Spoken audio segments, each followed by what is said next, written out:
मैं भी बढ़िया। हाँ जी, आज मैं आपको एक कहानी सुनाने जा रही हूँ। एक बार ना दो साधु होते हैं, उनको बड़ी भूख लगी होती है, तो वो ना इधर उधर देखते हैं कि भी कोई हमें कुछ खाने को दे। तो क्या होता है, एक ना घर का दरवाज़ा खुला होता है। वो बोलते हैं वो दरवाज़ा खुला है, हम वहीं पे जाते हैं, उनसे बोलते हैं कि हमें कुछ खाने को दो। तो वो दरवाज़ा बाहर से एक बार खटखटाते हैं ना, फिर पता ही आपको दरवाज़ा तो खटखटाना होता है, चाहे खुला है चाहे बंद है। हाँ जी, तो वहाँ से ना एक किसान आता है, बड़े फटे हाली होता है कि कपड़े भी उसके इतने अच्छे नहीं होते। तो वो साधु बोलते हैं कि हमें ना भूख लगी है, भोजन दो खाने को।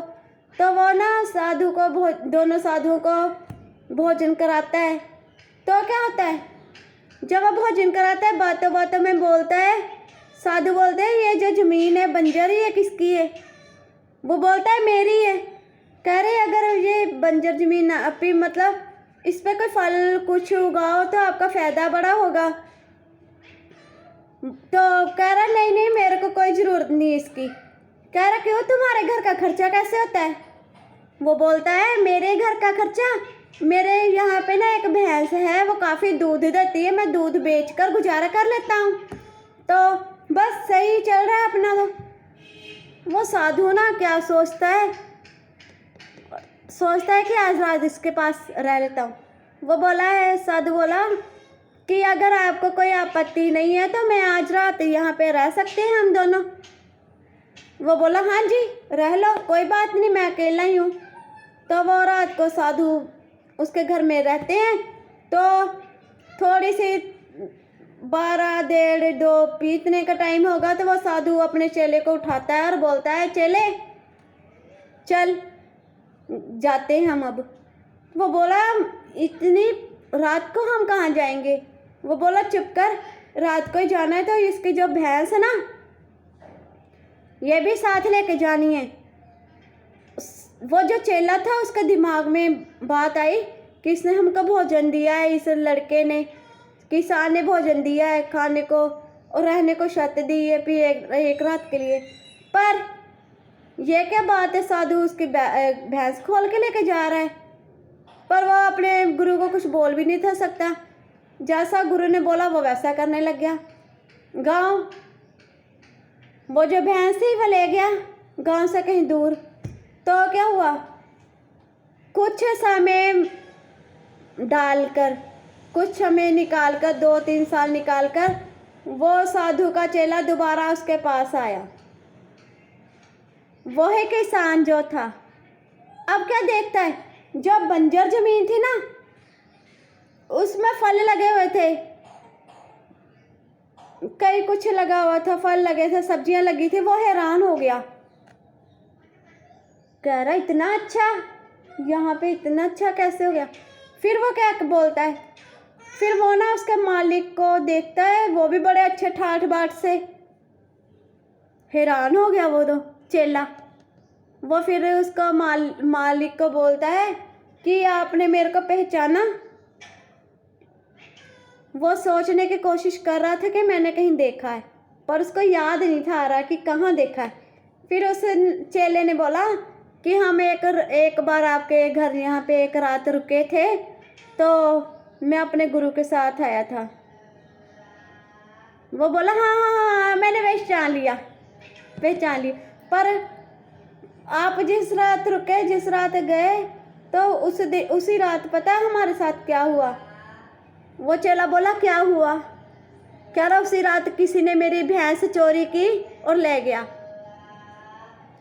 कह रहा चोरी कर ली, भैंस चोरी कर ली? फिर कह रहा फिर क्या था, मेरे को खाने के लाले पड़ गए, मैं तो भूखमंगा हो गया, फिर मेरा भी आपके जैसा हाल हो गया था घर घर से खाने का। फिर मेरे दिमाग में आया कि ये जब मेरी ज़मीन पड़ी है तो मेरे पास कुछ पैसे पड़े हुए थे, तो वो मेरे ना भी पैसे पड़े हुए थे, उससे मैंने खाद ली, जो भी बी वगैरह लिए, तो वो मैंने अपनी बंजर ज़मीन को कर दिया।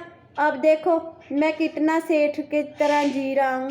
अब तो उसने पता क्या बोला, भला हो उस इंसान का जिसने मेरी भैंस चुरा ली।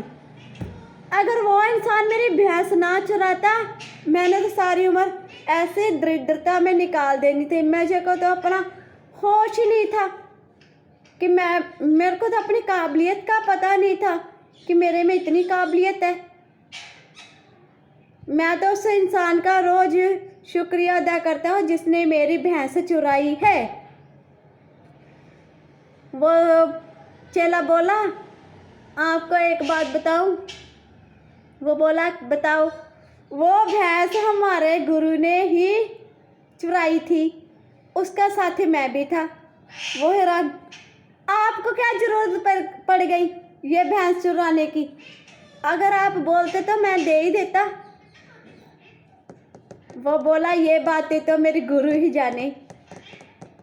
पर फिर थोड़ी देर बाद गुरु आ गए, उसके पीछे पीछे। उसको पता था मेरा चेला कहाँ जा सकता है। गुरु आ गया। गुरु भी देखकर बड़ा खुश हुआ। तो गुरु को पता लग गया था कि मेरे बारे में इसने बता दिया है। तो वो जो किसान था वो गुरु के पैरों में गिर गया। गुरु जी, मुझे पता है आपने जो मेरी भैंस चुराई थी उसके पीछे कोई ना कोई राज जरूर होगा। गुरु बोला, सही बात है, इसके पीछे एक राज था। राज वो था कि जैसे तुम आलस कर रहे थे कि एक भैंस के दूध से कितने के पैसे मिल जाते आपको? 200 मिल जाता, 300 मिल जाता। अब देखो ये जो फल बेच रहे हो, ये जो सब्जियां बेच रहे हो, इसकी आमदनी कितनी है? वो कह रहा है, महाराज मेरी तो आमदनी 1500 2000 रोज़ में कमा लेता हूँ, ऊपर से मुनाफा। तो वो साधु बोला, मैंने इसीलिए ही तुम्हारी भैंस चुराई थी। अब बोलते हो भैंस वापस कर दूँ? ना ना ना ना। उसने बोला, ना ना ना ना, मेरे को भैंस नहीं चाहिए, भैंस आप अपने पास ही रखो, मैं फिर से वैसे आलसी हो जाऊंगा। अब मेरे को आदत पड़ गई है अपने हाथों से अपने कर्म करने की, कर्म करके फल खाने की आदत पड़ गई। अब मेरी भैंस आप अपने पास ही रखो। तो साधुओं को फिर वो खाना खिलाता है, फल फ्रूट देता है और उनको बोलता है कि साधु जी आप हमेशा ही आते रहना, आपके आने से मेरी ज़िंदगी संवर गई है। ये जो भैंस थी ना, पता है क्या है? ये हमारे अंदर का आलस है। जैसे हम करते हैं, ये काम छोड़ दो, कल कर लेंगे, परसों कर लेंगे। अब देखो मैं ही हूँ, कहानियाँ बोलती थी ना, एक बार तो रोज़ रोज़ बोलने लग गई। कुछ टाइम ऐसा आया, 2 दिन छोड़ के करने लग गई।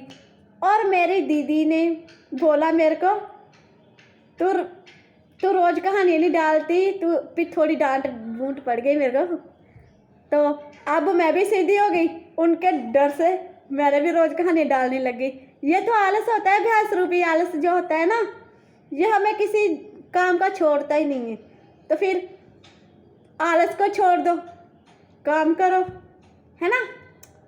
अब मैंने भी सोचा कि जो काम पकड़ा है वो कर लो। हाँ जी, नमस्कार, सत श्री अकाल, आदाब। हाँ, मेरे चैनल का नाम है बीके राधिका मोहन।